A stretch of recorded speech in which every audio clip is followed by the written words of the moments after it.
Welcome to Sharath Chandra IAS academy. Myself Manikanta. ఈరోజు మనం discuss చేసుకోబోయే topic uniform civil code.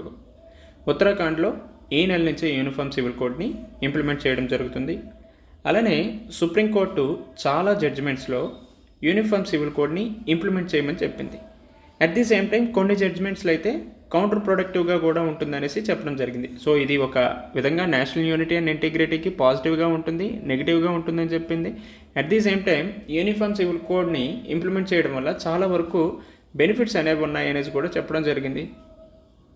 Right, ఆ కాంటెక్స్లో యూనిఫామ్ సివిల్ కోడ్ గురించి ఇన్ డీటెయిల్గా మనం తెలుసుకుందాం. Right, Uttarakhand will implement uniform civil code in January announces Uttarakhand chief minister Dhami. So మెయిన్గా ఇందులో మనం ఏ అంశాల గురించి డిస్కస్ చేసుకుంటామంటే what is uniform civil code. So మెయిన్గా కాన్స్టిట్యూషన్లో దీనికి సంబంధించినటువంటి అంశాలు ఏమైనా ఉన్నాయి. రైట్, అలానే pros. So what is the need of the hour. So uniform civil code ఎందుకు అవసరం, దానికి తీసుకొస్తే బెనిఫిట్స్ ఏముంటాయి, and also if in case uniform civil కోడ్ని తీసుకొచ్చామంటే ఎదురయ్యేటటువంటి ఛాలెంజెస్ అవ్వచ్చు, కన్సర్న్స్ ఏంటి, అట్ ది సేమ్ టైం లాస్ట్గా వే ఫార్వర్డ్ని మనం ఏం సూచించాలి అనేదాన్ని ఈరోజు ఇన్ డీటెయిల్గా తెలుసుకుందాం. సో మనందరికీ తెలుసు ఆర్టికల్ 44లో యూనిఫామ్ సివిల్ కోడ్కి సంబంధించినటువంటి అంశాలు ఉన్నాయి. సో ఏంటుంది ఆర్టికల్ 44లో? To secure for all citizens a uniform civil code throughout the country. So మెయిన్గా నార్మల్గా క్రిమినల్ మ్యాటర్స్లో అయితే ఇండియా మొత్తం, అటు రిలీజియన్ పరంగా కాకుండా ఇండియా మొత్తం క్రిమినల్ మ్యాటర్స్లో ఒకే రకమైనటువంటి చట్టాలు ఉన్నాయి. For example Indian penal code కావచ్చు, క్రిమినల్ ప్రొసీజర్ కోడ్ కావచ్చు, లేకపోతే ఇండియన్ ఎవిడెన్స్ యాక్ట్ అనేవి ఉండడం జరిగింది.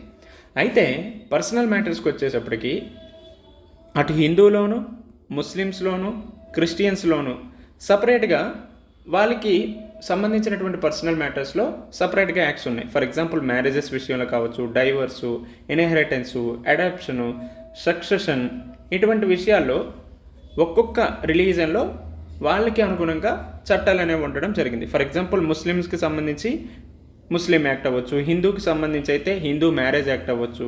రైట్, అలానే హిందూ అడాప్షన్కి సంబంధించి, హిందూ సక్సెషన్కి సంబంధించి యాక్ట్స్ అవ్వచ్చు. రైట్, అలానే క్రిస్టియన్ మ్యారేజెస్ యాక్టు. సో ఈ విధంగా పర్సనల్ మ్యాటర్స్లో ఇండియా మొత్తం ఒక విధంగా కాకుండా రిలీజన్ బేస్డ్గా అక్కడ చట్టాలు అనేవి ఉండడం జరిగింది. అయితే ఈ పర్సనల్ మ్యాటర్స్లో ఇండియా మొత్తం కూడా ఒకే రకమైనటువంటి చట్టం తీసుకురావాలనే ఆబ్జెక్టివే యూనిఫామ్ సివిల్ కోడ్. సో దీని ద్వారా to secure for all citizens a uniform civil code throughout the country. అయితే ఇది తీసుకువస్తే ఏంటి బెనిఫిట్స్ ఉంటాయి, so what is the need of the hour అనేదాన్ని మనం ఒకసారి పరిశీలిద్దాం. సో ఒకటి, యూనిఫామ్ సివిల్ కోడ్ని మనం ఇంప్లిమెంట్ చేయడం వల్ల నేషనల్ ఇంటిగ్రిటీని మనం సాధించవచ్చు. సో ఇక్కడ రిలీజియన్ బేస్డ్ కావచ్చు, క్యాస్ట్ బేస్డ్గా, రేస్ బేస్డ్గా, సో ఈ విధంగా ఇండియాలో చాలా వరకు డిఫరెన్సెస్ అనేవి ఉన్నాయి. సో ఈ డిఫరెన్సెస్ మెయిన్గా రిలీజియన్ పర్స్పెక్టివ్లో, దట్టు పర్సనల్ మ్యాటర్స్లో చాలా ఎక్కువగా కనిపిస్తున్నాయి. సో దీనివల్ల ఏమవుతుందంటే యూనిటీ అనేది ఉండటం లేదు. సో ఎప్పుడైతే ఈ పర్సనల్ మ్యాటర్స్లో మొత్తం కూడా దేశం మొత్తం కూడా ఒకే రకమైనటువంటి ఇది వస్తుందో అప్పుడు వన్నెస్ అనే ఫీలింగ్ వస్తుంది. సో వన్నెస్ అనే ఫీలింగ్ యూనిటీని తీసుకువస్తుంది. సో యూనిటీ, వన్నెస్ ఉన్నప్పుడు ఖచ్చితంగా నేషనల్ ఇంటిగ్రిటీని ప్రమోట్ చేయగలం. At the same time uniform civil కోడ్ని అమలు చేయడం వల్ల సెక్యులర్ ఇండియాను కూడా మనం ఇది అవ్వచ్చు. సో మేజర్గా ఇందాక చెప్పినట్టే పర్సనల్ మ్యాటర్స్లో హిందూ అవ్వచ్చు, ముస్లిమ్స్, క్రిస్టియన్స్, జైన్స్, ఈ విధంగా చాలా వరకు డైవర్సిఫైడ్గా ఉన్నారు. అట్ ది సేమ్ టైం చాలా వరకు డిఫరెన్సెస్ అనేవి కూడా ఉన్నాయి. సో దట్ స్టిల్ ఎప్పటికీ కూడా చూసుకుంటే మన ఇండియాలో కమ్యూనలిజం అనేది చాలా ఎక్కువగా ఉంది. సో ఎక్స్ట్రీమ్ కమ్యూనలిజం అనేది ఇటీవల కాలంలో కనిపిస్తుంది కదా. ఫర్ ఎగ్జాంపుల్ ఫండమెంటలిజం అవ్వచ్చు, మత ఛాందస్యవాదం, ఇవన్నీ పెరుగుతున్నాయి. దీనివల్ల ఏమవుతుందంటే కమ్యూనల్ రైట్స్ అనేవి చాలా వరకు ఇండియాలో ఇంక్రీజ్ అవుతున్నాయి. రైట్, అలానే ఈ కమ్యూనల్ రైట్స్ని, ఈ కమ్యూనల్ కాన్ఫ్లిక్ట్స్ని మనం తగ్గించాలంటే దేశం మొత్తం మీద కూడా ఒకే చట్టాన్ని తీసుకురావాలి. సో దీనివల్ల ఏమవుతుందంటే వివిధ మతాల మధ్య హార్మనీ అనేది ఏర్పడుతుంది. ఎప్పుడైతే హార్మనీ ఏర్పడుతుందో అప్పుడు సెక్యులర్ ఇండియాని మనం సాధించవచ్చు, నేషనల్ యూనిటీ అండ్ ఆల్సో ఇంటిగ్రిటీని కూడా సాధించవచ్చు. So that uniform civil code తీసుకొస్తే ఏం జరుగుతుందంటే ఒకటి నేషనల్ ఇంటిగ్రిటీ, యూనిటీ, సెక్యులర్ ఇండియాని మనం సాధించవచ్చు. At the same time gender equality and also gender జస్టిస్ను కూడా మనం సాధించాలి అంటే అక్కడ యూనిఫామ్ సివిల్ కోడ్ అనేది చాలా important and major role play చేస్తుంది. సో సాధారణంగా ఇప్పుడు పర్సనల్ మ్యాటర్స్ ఏవైతే ఉన్నాయో మ్యారేజ్ అవ్వచ్చు, డైవర్సు, సక్సెషన్, ఇన్హెరిటెన్సు, ఇటువంటి విషయాల్లో చాలా వరకు జెండర్ డిస్క్రిమినేషన్ బేస్డ్గానే ఉన్నాయి. దట్టు ఇవన్నీ కూడా పేట్రియార్కీ డామినేటెడ్ సొసైటీకి అనుగుణంగానే ఉండటం వల్ల ఇక్కడ ఉమెన్కి చాలా వరకు డిస్క్రిమినేషన్స్ ఎదురవుతున్నాయి. సో దట్ ఇక్కడ ఉమెన్ ఎంపవర్ చేయాలన్నా, పేట్రియార్కల్ డామినేటెడ్ సొసైటీని మనం తగ్గించాలన్నా ఖచ్చితంగా అక్కడ యూనిఫామ్ సివిల్ కోడ్ని తీసుకురావాలి. ఎప్పుడైతే యూనిఫామ్ సివిల్ కోడ్ తీసుకొస్తామో ఈ పర్సనల్ మ్యాటర్స్లో ఏవైతే జెండర్ బేస్డ్ డిస్క్రిమినేషన్ని పెంపొందిస్తాయో వాటన్నిటిని కూడా మనం కర్బ్ చేయొచ్చు, కంబాట్ చేయొచ్చు. సో దట్ అప్పుడు జెండర్ ఈక్వాలిటీ, జెండర్ జస్టిస్ను కూడా సాధించవచ్చు. సో ఇప్పుడు చూసుకుంటే మన ఇండియాలో జెండర్ గ్యాప్ ఇండెక్స్ తీసుకోండి, గ్లోబల్ జెండర్ గ్యాప్ రిపోర్ట్లో ఇండియా లాస్ట్ ఇయర్ 127th ప్లేస్లో ఉండేది. బట్ ఇప్పుడు 129th ప్లేస్కి రావడం జరిగింది. Because of gender based discrimination అనేది అటు ఎడ్యుకేషన్ పరంగా, ఎకానమీ పరంగా, హెల్త్ పరంగా, పొలిటికల్ పరంగా చాలా ఎక్కువగా ఎందుకుందంటే బికాస్ ఆఫ్ ఈ పేట్రియార్కల్ డామినేటెడ్ సొసైటీ వల్లనే. అయితే ఈ పేట్రియార్కల్ డామినేటెడ్ సొసైటీ ఏ విధంగా వచ్చింది? బికాస్ ఆఫ్ ఈ పర్సనల్ మ్యాటర్స్కి అనుగుణంగానే రావడం జరిగింది. ఎప్పుడైతే మనం ఈ పర్సనల్ మ్యాటర్స్లో జెండర్ ఈక్వాలిటీ, జెండర్ జస్టిస్ని తీసుకొస్తామో అప్పుడు మనం గ్లోబల్ జెండర్ గ్యాప్ రిపోర్ట్లో కూడా మంచి రిజల్ట్స్ని సాధించగలం. సో ఇవన్నీ కూడా ఎలా సాధించగలమంటే యూనిఫామ్ సివిల్ కోడ్ ద్వారా సాధించగలం. రైట్. ఇది మాత్రమే కాకుండా జ్యుడిషియరీ మీద బర్డెన్ కూడా చాలా వరకు మనం తగ్గించవచ్చు. అది ఎలా తగ్గిస్తామంటే ఇప్పుడు చాలా వరకు పర్సనల్ మ్యాటర్స్ ఏవైతే ఉన్నాయో ఈ పర్సనల్ మ్యాటర్స్ ఎక్కువగా సివిల్ రిలేటెడ్ డిస్ప్యూట్స్గానే ఉన్నాయి. సో మనకి మోస్ట్లీ అరౌండ్ అటు సుప్రీంకోర్టు అవ్వచ్చు, హైకోర్టు అవ్వచ్చు, మిగతా సబార్డినేట్ కోర్ట్స్లో చాలా వరకు పెండింగ్ కేసెస్ ఉన్నాయి. అరౌండ్ 5 crores కంటే ఎక్కువగా పెండింగ్ కేసెస్ ఉన్నాయి. అట్ ది సేమ్ టైం ఈ పెండింగ్ కేసెస్లో ఎక్కువగా సివిల్ రిలేటెడ్ డిస్ప్యూట్సే ఉన్నాయి. సో దీనివల్లనే పెండింగ్ కేసెస్ అనేవి చాలా వరకు పెరుగుతున్నాయి. అట్ ది సేమ్ టైం ఈ పర్సనల్ మ్యాటర్స్ ఏవైతే ఉన్నాయో ఈ పర్సనల్ మ్యాటర్స్కి సంబంధించినటువంటి లాస్లో అన్నిటికీ కూడా కాంప్లెక్సిటీగా ఉండడం జరిగింది. సో ఇక్కడ కాంప్లెక్సిటీ ఉండటం వల్ల పెండింగ్ కేసెస్ అనేవి పెరుగుతున్నాయి. సో ఎప్పుడైనా లా సింపుల్గా ఉండేటప్పుడే జస్టిస్ అనేది తొందరగా అందించగలం. సో అటు లాలో సింప్లిసిటీ తీసుకురావాలన్నా లేకపోతే ఇన్స్టాంట్ జస్టిస్ తీసుకురావాలన్నా, సత్వర న్యాయాన్ని అందించాలంటే ఖచ్చితంగా యూనిఫామ్ సివిల్ కోడ్ వంటి అంశాలు తీసుకురావాల్సిన అవసరం ఉంది. So that uniform civil code తీసుకొస్తే ఏమవుతుంది, ఇక్కడ పెండింగ్ కేసెస్ మెయిన్గా సివిల్ రిలేటెడ్ డిస్ప్యూట్స్ ఏవైతే ఉన్నాయో వీటన్నిటినీ చాలా వరకు మనం కంట్రోల్ చేయవచ్చు. సో దట్ ఇన్స్టాంట్ జస్టిస్ అనేది కూడా అందించడం జరుగుతుంది. At the same time judiciary మీద ఉన్నటువంటి బర్డెన్ కూడా తొలగించవచ్చు. రైట్. ఇది మాత్రమే కాకుండా ప్రజెంటు ట్రెడిషనల్ వాల్యూస్ ఏవైతే ఉన్నాయో వాటి నుంచి మోడర్నైజేషన్కి వెళ్ళాల్సిన అవసరం ఉంది. సో మనం సివిలైజ్డ్ సొసైటీ అని చెప్పుకుంటే సరిపోదు. ఆ సివిలైజ్డ్ సొసైటీలో బతకాలంటే ట్రెడిషనల్ వాల్యూస్ నుంచి మోడర్న్ వాల్యూస్ వైపు వెళ్ళాల్సిన అవసరం ఉంది. సో ఎప్పుడైనా మనిషి ప్రోగ్రెసివ్గా ఆలోచించాలి కానీ రిగ్రెసివ్ ఇన్ నేచర్గా ఉండకూడదు. సో చాలా వరకు ట్రెడిషనల్ వాల్యూస్ రిగ్రెసివ్ ఇన్ నేచర్గా ఉన్నాయి. సో మెయిన్గా ఈ రిగ్రెసివ్ ఇన్ నేచర్ అనేది పర్సనల్ మ్యాటర్స్లో మనకి ఎక్కువగా కనిపిస్తుంది. సో జెండర్ డిస్క్రిమినేషన్ పరంగా కావచ్చు. రైట్. ఫర్ ఎగ్జాంపుల్ చెప్పాలంటే బొహరా కమ్యూనిటీలో ఫీమేల్ జెనిటల్ మెటిలేషన్ అనేది ఒక రిగ్రెసివ్ ఇన్ నేచర్గానే ఉన్నది. At the same time child marriages, gender discrimination ఇవన్నీ కూడా రిగ్రెసివ్ నేచర్గా ఉన్నాయి. So mostly personal matters, personal related acts అన్నీ కూడా ట్రెడిషనల్ వాల్యూస్ని ప్రమోట్ చేసే విధంగానే ఉన్నాయి. సో వాటి స్థానంలో మనం మోడర్నైజేషన్కి వెళ్ళేటట్టు ఏవైనా యాక్ట్స్ అనేవి తీసుకురావాలి. అందులో భాగంగానే యూనిఫామ్ సివిల్ కోడ్ని తీసుకొస్తే ఇక్కడ కాన్స్టిట్యూషనల్ వాల్యూస్ ఏవైతే ఉన్నాయో వాటిని మనం ఎన్హాన్స్ చేయొచ్చు, స్ట్రెంథెన్ చేయొచ్చు. ఫర్ ఎగ్జాంపుల్ ఫ్రెటర్నిటీ పరంగా. సో ఫ్రెటర్నిటీ అంటే ఇక్కడ హిందూ అవ్వచ్చు, ముస్లింలు అవ్వచ్చు, వీళ్ళందరినీ కూడా బాయి అని చెప్పుకుంటున్నాం. బట్ ఎక్కడ మనం బ్రదర్స్గా ఉంటున్నాం. సో ఈ విధంగా యూనిఫామ్ సివిల్ కోడ్ వంటివి తీసుకొచ్చామంటే ఫ్రెటర్నిటీని తీసుకురాగలం. సో ఫ్రెటర్నిటీ అనేది ఖచ్చితంగా యూనిటీ అండ్ ఇంటిగ్రిటీని తీసుకొస్తుంది.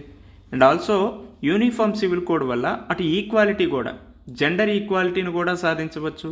రైట్. అలానే డిగ్నిటీని కూడా సాధించవచ్చు. సో వ్యక్తి యొక్క గౌరవం అనేది మనకి ఫండమెంటల్ రైట్స్లో one of the important right. So ఈ విధంగా డిగ్నిటీ అవ్వచ్చు, ఈక్వాలిటీ, ఫ్రెటర్నిటీ, జస్టిసు ఇవన్నీ కూడా మనం యూనిఫామ్ సివిల్ కోడ్ ద్వారా సాధించగలం. అట్ ది సేమ్ టైం ఈ అంశాలతోనే మనం ఇఫ్ ఇన్ కేస్ మెయిన్స్ రిలేటెడ్గా ఏదైనా ఆన్సర్ రాసామంటే అక్కడ సుప్రీంకోర్టు రిలేటెడ్ జడ్జిమెంట్స్ని కూడా మనం కోట్ చేయాల్సిన అవసరం ఉంటుంది. For example Shah Bano case, Sarla Mudgal case, Lily Thomas case, Shayara Bano case. So ఈ అన్ని కేసెస్లో కూడా యూనిఫామ్ సివిల్ కోడ్ యొక్క ఇంపార్టెన్స్ గురించి సుప్రీంకోర్టు చెప్పడం జరిగింది. సో ఇక్కడ Muslim women's right to maintenance and also UCC అనేది నేషనల్ ఇంటిగ్రేషన్కి ఎంత ఇంపార్టెంటో అనేది మనకి షాబానో కేసులో చెప్పింది. సర్లా ముద్గల్ కేసులో కూడా యూనిఫామ్ సివిల్ కోడ్ గురించి చెప్పింది. రైట్, ఇది మాత్రమే కాకుండా లిల్లీ థామస్ కేసు, ఆ తర్వాత షైరోబానో కేసులో ట్రిపుల్ తలాక్ ఏదైతే ఉందో దాన్ని రద్దు చేసి యూనిఫామ్ సివిల్ కోడ్ యొక్క ప్రాముఖ్యతను గురించి కూడా చెప్పడం జరిగింది. So that if in case ఎప్పుడైనా యూనిఫామ్ సివిల్ కోడ్కి సంబంధించినటువంటి మెయిన్స్ ఆర్ఎల్స్ ఎస్ఏ రిలేటెడ్గా రాసేటప్పుడు సుప్రీంకోర్టు రిలేటెడ్ జడ్జిమెంట్స్ని కూడా మనం కోట్ చేస్తే చాలా వాల్యూ యాడెడ్గా ఉంటుంది. రైట్, అయితే యూనిఫామ్ సివిల్ కోడ్ వల్ల ఇంత మంచి ఉన్నది. సో ఇంత మంచి ఉంది కాబట్టి మనకి రీసెంట్గా ఇండిపెండెన్స్ డే స్పీచ్లో నరేంద్ర మోడీ గారు కూడా uniform civil code at the same time simultaneous elections తీసుకురావాల్సిన అవసరం ఉందని చెప్పారు. అయితే ఇది తీసుకొచ్చే క్రమంలో కొన్ని ఛాలెంజెస్ అవ్వచ్చు, కొన్ని కన్సర్న్స్ అయితే ఉన్నాయి. సో ఆ కన్సర్న్స్ ఏంటి, ఆ ఛాలెంజెస్ ఏంటి అనే వాటిని ఒకసారి పరిశీలిద్దాం. సో మేజర్గా డైవర్సిటీ అనేది ఇండియాలో one of the important factor. So మన భారతదేశం యూనిటీ ఇన్ డైవర్సిటీకి పెట్టింది పేరు. బట్ ఈ డైవర్సిటీని ఖచ్చితంగా యూనిఫామ్ సివిల్ కోడ్ అనేది దెబ్బతీస్తుంది. So at the same time if in case uniform civil code తీసుకొచ్చినప్పటికీ కూడా ప్రాక్టికల్ డిఫికల్టీస్ ఉన్నాయి బికాస్ ఆఫ్ ఈ డైవర్సిటీ వల్ల. ఫర్ ఎగ్జాంపుల్ హిందూ అవ్వచ్చు, ముస్లిం, క్రిస్టియన్ రిలేటెడ్ వాళ్ళ పర్సనల్ మ్యాటర్స్ వేరుంటాయి, వాళ్ళ కల్చర్ రిలేటెడ్, ఇటువంటి అన్ని అంశాల్లో కూడా చాలా వరకు డైవర్సిటీ ఉంటుంది. సో ఇప్పుడు వీళ్ళ ముగ్గురు దగ్గర కూడా ఒకే రకమైనటువంటి చట్టాన్ని తీసుకొస్తే ఖచ్చితంగా ప్రాక్టికల్ డిఫికల్టీస్ ఎక్కువగా ఉంటాయి కదా. ఇది మాత్రమే కాకుండా ఈవెన్ ట్రైబల్ రిలేటెడ్ కల్చర్లో కూడా చాలా వరకు డైవర్సిటీస్ ఉంటాయి. సో దట్ ఈ షెడ్యూల్ 5 అండ్ ఆల్సో షెడ్యూల్ 6 ఏరియాస్లో కూడా ఈ యూనిఫామ్ సివిల్ కోడ్ ఇంప్లిమెంటేషన్ అనేది ఒక హర్డల్గా, ఒక డిఫికల్టీగా మారడానికి స్కోప్ ఉంటుంది. రైట్, అలానే మనకి ఫ్రీడమ్ ఆఫ్ రిలీజియన్ ఆర్టికల్ 25 నుంచి 28 వరకు ఫ్రీడమ్ ఆఫ్ రిలీజియన్ అనేది ఉండడం జరిగింది.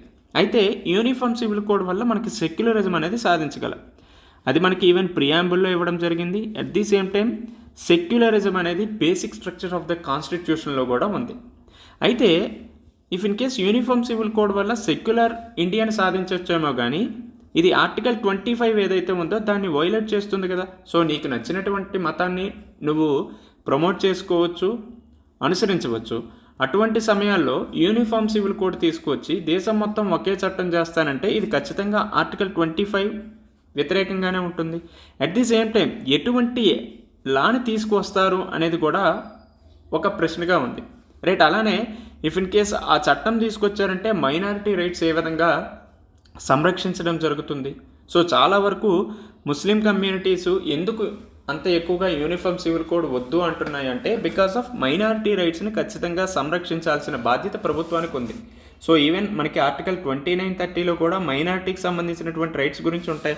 సో ఈ మైనారిటీ రైట్స్ కూడా చాలా వరకు యూనిఫామ్ సివిల్ కోడ్ వల్ల ఇబ్బందులు తలెత్తుతాయి అనేసి వీళ్ళు చాలా వరకు కన్సర్న్స్ తెలియజేస్తున్నారు.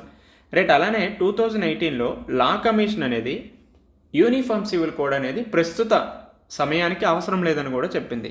At the same time uniform civil code అనేది తీసుకొస్తే ఒక ఫెడరల్ ఇష్యూగా కూడా మారడానికి స్కోప్ ఉంది. ఎందుకు ఫెడరల్ ఇష్యూగా మారుతుందంటే బికాస్ ఆఫ్ పర్సనల్ మ్యాటర్స్ ఏదైతే ఉందో అది కాన్కరెంట్ లిస్ట్ జాబితాలోకి వస్తుంది. సో ఈ కాన్కరెంట్ లిస్ట్లోకి వచ్చినప్పుడు యూనిఫామ్ సివిల్ కోడ్ని పార్లమెంట్ తయారు చేసిందంటే ఖచ్చితంగా అటు సెంటర్కి స్టేట్కి మధ్య కాన్ఫ్లిక్ట్స్ ఏర్పడతాయి కదా. సో దట్ ఇది ఒక ఫెడరల్ ఇష్యూగా కూడా మారడానికి స్కోప్ ఉంటుంది. సో ఈ విధంగా యూనిఫామ్ సివిల్ కోడ్ని ఇంప్లిమెంట్ చేసే క్రమంలో ఈ కన్సర్న్స్, ఛాలెంజెస్ ఉన్నాయి. అయితే ఈ కన్సర్న్స్, ఛాలెంజెస్ని చూసి ఎటువంటి వే ఫార్వర్డ్ని సూచించాలి. సో ఒకటి, యూనిఫామ్ సివిల్ కోడ్ మనం తయారు చేసినప్పటికీ కూడా అది ఎవరి యొక్క డిగ్నిటీని కూడా హరించేటట్టు ఉండకూడదు. అటు ఉమెన్ కావచ్చు, మెన్ కావచ్చు, అట్ ది సేమ్ టైం మిగతా రిలీజియన్స్కి సంబంధించి, at the same time tribal related కల్చర్కి సంబంధించి కూడా ఎవరి డిగ్నిటీని కూడా దెబ్బతీసే విధంగా ఉండకూడదు. సో ఆ విధంగా యూనిఫామ్ సివిల్ కోడ్ అనేదాన్ని ఫ్రేమ్వర్క్ చేయాలి. At the same time uniform civil కోడ్ని ఇంప్లిమెంట్ చేసే క్రమంలో అవేర్నెస్ అనేది కూడా అందరికీ అందించాలి. సో ప్రాపర్గా దీని మీద అవేర్నెస్ అనేది లేకపోవడం వల్లే యూనిఫామ్ సివిల్ కోడ్ తీసుకువస్తానన్నప్పటికీ కూడా చాలా వరకు భయాందోళనలు ప్రజల్లో ఉన్నాయి. At the same time stakeholder approach అనేది చాలా అవసరం. సో కేవలం రిలీజియస్ ఇన్స్టిట్యూషన్సే కాకుండా సివిల్ సొసైటీ ఆర్గనైజేషన్స్, మిగతా ప్రెజర్ గ్రూప్స్, పీపుల్స్ యొక్క పార్టిసిపేషన్ కూడా ఉన్నప్పుడు దీన్ని ఇంప్లిమెంట్ చేయాలి. At the same time stakeholder అప్రోచ్లో కన్సెన్సస్ ఓరియంటేషన్ కూడా ఉండాలి. అందరి మధ్య ఏకాభిప్రాయం కుదిరినప్పుడే యూనిఫామ్ సివిల్ కోడ్ని ఇంప్లిమెంట్ చేయాలి. లేదంటే మళ్ళీ అందరూ కూడా సుప్రీంకోర్టుకు వెళ్తారు, ఆ తర్వాత సుప్రీంకోర్టు ఇది రాజ్యాంగానికి వ్యతిరేకంగా ఉందనేసి కొట్టువేయడం అయినా జరగడానికి స్కోప్ ఉంటుంది కదా. సో దట్ కన్సెన్సస్ ఓరియంటేషన్ ద్వారా యూనిఫామ్ సివిల్ కోడ్ని మనం ఇంప్లిమెంట్ చేస్తే చాలా మంచి రిజల్ట్స్ వస్తాయి. At the same time uniform civil code ప్లేస్లోనే స్పెషల్ మ్యారేజ్ యాక్ట్ 1954 అనేవి ఉన్నది. సో ఇది మేజర్గా ఇంటర్ రిలీజియన్కి సంబంధించినటువంటి మ్యారేజెస్ ఏవైతే ఉన్నాయో దానికి సంబంధించి రిజిస్టర్ చేసుకోవడానికి ఏర్పాటు చేసింది. సో ఇటువంటి చట్టాలని మనం ఇంప్లిమెంట్ చేస్తే జనాలకి అవగాహన అనేది పెరుగుతుంది. అట్ ది సేమ్ టైం ప్రస్తుతం ఉన్న చట్టాల్లో ఖచ్చితంగా కొన్ని లూప్ హోల్స్ ఉన్నాయి, డ్రాబ్యాక్స్ ఉన్నాయి, ఈవెన్ కొన్ని ట్రెడిషనల్ వాల్యూస్ని, ఆర్థోడాక్సీని, కన్జర్వేటివ్ నేచర్ని ప్రమోట్ చేస్తున్నాయి. అటువంటి ఏవైతే అంశాలు ఉన్నాయో వాటిని కోడిఫై చేస్తే సరిపోతుంది, కానీ మళ్ళీ దాని ప్లేస్లో కొత్తగా ఒక యాక్ట్ని ఎందుకు తీసుకురావాలి? So just codification of laws అనేది చేస్తే సరిపోతుంది, అంతేగాని యూనిఫామ్ సివిల్ కోడ్ తీసుకురావాల్సిన అవసరం ఏముంది? అండ్ ఆల్సో యూనిఫామ్ సివిల్ కోడ్ని ఎవిడెన్స్ బేస్డ్ రిఫార్మ్గా చేయాలి. అట్ ది సేమ్ టైం చాలా వరకు స్టేట్ లెవెల్ ఇనిషియేటివ్స్ అనేవి కూడా జరుగుతున్నాయి కదా. ఫర్ ఎగ్జాంపుల్ గోవాలో యూనిఫామ్ సివిల్ కోడ్ ఉంది. సో రీసెంట్గా ఉత్తరాఖండ్ గవర్నమెంట్ కూడా అమలు చేస్తుంది. కాబట్టి స్టేట్ లెవెల్ ఇనిషియేటివ్స్ ఏదైతే చేసిందో అక్కడ ఎటువంటి రిజల్ట్స్ వచ్చాయి, ఎటువంటి అవుట్కమ్స్ వచ్చాయో దాన్ని బేస్ చేసుకొని ఎవిడెన్స్ బేస్డ్గా రిఫార్మ్ చేసుకొని వస్తే మంచి రిజల్ట్స్ వస్తాయి. సో ఈ విధంగా మనం వే ఫార్వర్డ్ని సూచించాలి. అల్టిమేట్గా కంక్లూజన్ ఏంటి? ఆర్టికల్ 44లో మనకి ఇది ఉంది. అట్ ది సేమ్ టైం రీసెంట్గా పీపుల్స్ యాస్పిరేషన్ కూడా యూనిఫామ్ సివిల్ కోడ్ తీసుకురావాలని చెప్తున్నారు. హవెవర్ పీపుల్స్ యాస్పిరేషన్ అయినప్పటికీ కూడా అక్కడ మైనారిటీ రైట్స్ అనేది కూడా మ్యాటర్స్. కాబట్టి కన్సెన్సస్ ఓరియంటేషన్తో పాటు స్టేక్ హోల్డర్ అప్రోచ్ని మనం ఫాలో అయితే యూనిఫామ్ సివిల్ కోడ్ తీసుకొచ్చినా కూడా తర్వాత ఎటువంటి కమ్యూనల్ రైట్స్ అవ్వచ్చు, నేషనల్ యూనిటీ, ఇంటిగ్రిటీని దెబ్బతీయకుండా ఉంటుంది. సో ఈ విధంగా యూనిఫామ్ సివిల్ కోడ్కి సంబంధించినటువంటి అంశాల గురించి మనం తెలుసుకుంటాం.